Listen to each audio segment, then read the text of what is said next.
Olá, seja bem-vindo ao Zero Day, um canal que fala sobre notícias de segurança da informação e tecnologia. Eu sou Afonso da Silva e nesse vídeo a gente vai ver algumas notícias que deram uma certa bombada na comunidade de segurança da informação na última semana, como por exemplo uma falha no VMware, uma exposição de 1,5 milhão de dados de estudantes, uma falha de segurança na Nubank, instabilidade nos servidores do YouTube, a venda de dados de 8 milhões de brasileiros por uma pinchincha e muito mais. Então, basicamente, eu tô aqui hoje pelo seguinte motivo. Antes da gente começar as notícias, eu tenho que te explicar o motivo do Renato não estar aqui presente e a gente não ter postado vídeo nos últimos dias. Basicamente, o nosso amigo Renato foi chamado para servir o exército, então ele não vai poder continuar com o canal. E aí a Orange resolveu tomar conta do Zero Day e postar um conteúdo um pouco diversificado. Então é muito provável que toda semana você encontre um membro da Orange Team diferente aqui no canal do Zero Day, sempre dando as notícias para você. E se você não sabe, eu sou o Afonso da Silva lá do Guia Anônima. Então se você quiser dar uma olhadinha lá no canal, a gente está produzindo conteúdo semanalmente, show? Então fique acostumado de ver rostos diferentes aqui no Zero Day. E a primeira notícia é uma falha de segurança no VMware. O VMware é uma das ferramentas de virtualização mais famosas que a gente tem e existe uma falha de segurança que foi registrada com 2 CVEs, que já foi corrigida, mas ainda existem sistemas vulneráveis que estão sendo explorados. Dentro disso, a gente tem em torno de 6.700 máquinas ao redor do mundo, 125 aqui no Brasil, que ainda estão expostas a essa falha de segurança.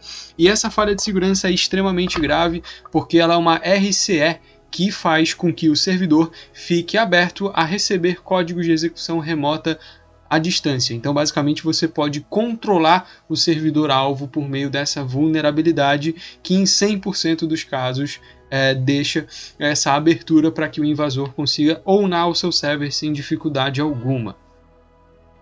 Outra falha agora relacionada a uma exposição de dados. Em torno de 1,5 milhão de alunos do Distrito Federal tiveram os seus dados vazados por meio do iEducar, desenvolvido pela Secretaria de Educação do Distrito Federal. E basicamente o que aconteceu foi que o comprovante de matrícula desses alunos foi exposto e aí rolou aí pela internet CPF, nome completo, nome da mãe, nome do pai, número de cadastro, número de inscrição no caso, endereço e assim por diante, até porque esse comprovante de matrícula ele tem que ter todas essas informações do aluno. E aí, então, foi um vazamento massivo de menores de idade, provavelmente, né? Além disso, né, dentro desse comprovante de matrícula existem informações mais sensíveis ainda, como se o aluno possui alguma deficiência ou alguma necessidade especial ou não. E isso é muito sensível quando se trata da Lei Geral de Proteção de Dados. A Autoridade Nacional de Proteção de Dados, a ANPD, já está acompanhando o caso. Então vamos ver o que vai dar. Provavelmente vai dar em pizza, mas não vamos duvidar da capacidade da ANPD. Agora vamos de Nubank. A roxinha teve um problema de segurança da informação. Alguns pesquisadores encontraram que por meio da ferramenta do Pix você conseguia visualizar o CPF dos seus contatos, né? Então, se você tivesse uma conta no Nubank, o seu CPF aparecia lá camuflado, mas se você tivesse um contato com uma conta em outro banco, ele acabava expondo o CPF durante a transferência. Algumas mídias, né, alguns veículos de mídia alertaram isso como se fosse uma brecha de segurança do século, quando na realidade não é bem assim. A única coisa que vazou foi de fato o CPF e basicamente você teria que fazer uma transferência Pix para aquele indivíduo e aquele indivíduo teria que ter uma conta em outro banco, além de basicamente ele ter que ser o seu contato salvo no seu telefone, né? E cara, realmente algumas mídias reportaram isso como se fosse algo estratosférico, quando na realidade os nossos CPFs eles já estão vazados, eles já estão por aí e inclusive o próprio governo vaza isso. Se você tem uma empresa, por exemplo, um CNPJ, a probabilidade de você ter o seu CPF na internet é gigantesca, porque o próprio governo não se preocupa com isso. Então, o cadastro de pessoa física, o CPF, ele já está virando uma feature, inclusive, para transferência de dinheiro via Pix e acaba não se tornando tão essencial ou na realidade tão sensível assim, certo? Então ocorreu sim um vazamento de CPFs, o CPF ele ainda é considerado uma informação sensível pela LGPD, mas não é nada demais, fique tranquilo, o Nubank ainda não foi ownado. E se eu falar para você que tem um banco de dados à venda por uma pichincha? Tem um hacker, né, um Black Hat, vendendo ao todo 8 milhões de dados, né, de 8 milhões de brasileiros, por $320 em alguns fóruns na Deep Web. E, bem, basicamente, dentre esses dados vazados, a gente tem o endereço de trabalho, número de telefone, comprovante de residência e informações do perfil do Facebook. Nada que ainda não tenha vazado, provavelmente, mas o valor que ele está vendendo isso é muito baixo. 8 milhões de dados por $320, até os Black Hat estão fazendo promoção fora de época. O outro ponto bastante importante agora relacionado à inteligência artificial é que uma pesquisa revelou que carros com inteligência artificial são mais vulneráveis a ataques hackers.